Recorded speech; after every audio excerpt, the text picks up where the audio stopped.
the All Local Morning News. Fox 2 News Morning starts now. A group of Michigan college students is shining a bright light on solar technology. The Fox E-team visited Lawrence Tech, where they're building a solar-powered house from scratch. Robin Schwartz has the story.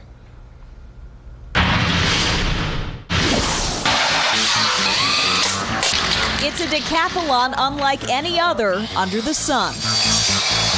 These students at Lawrence Technological University in Southfield are in the midst of a construction marathon.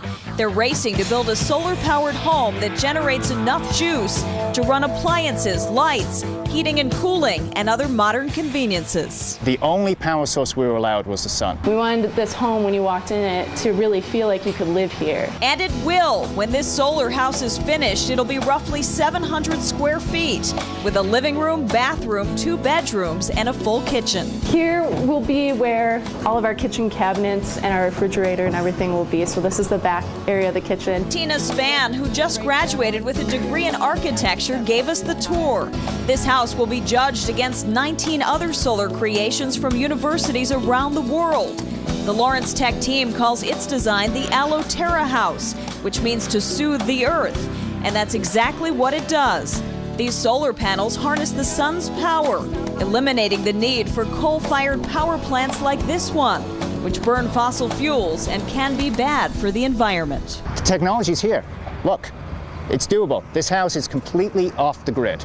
There is no power coming into it, it's self-contained, and it's actually an energy-positive house, which means that it produces more energy than it uses. The extra energy can be used to charge an electric car, and the house has other energy-efficient features, from inverters that convert the sun's energy into electricity, to a special radiant flooring, which turns solar power into heat.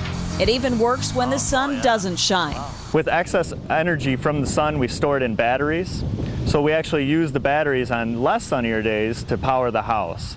The students carefully planned every last detail, including the placement of these doors and windows. That's because the way the light moves through the house and the way the air circulates will determine how much energy is needed for heating and cooling.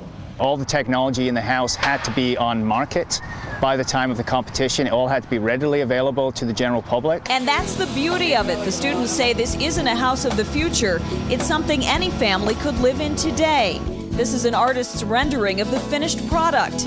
And amazingly, this whole house comes apart.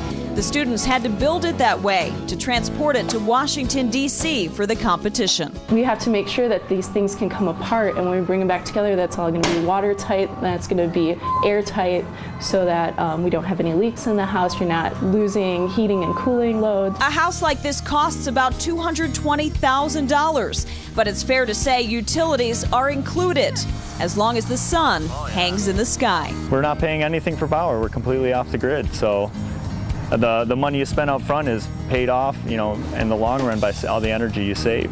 During the competition, the house will be judged in 10 different categories, including architecture, engineering, and comfort.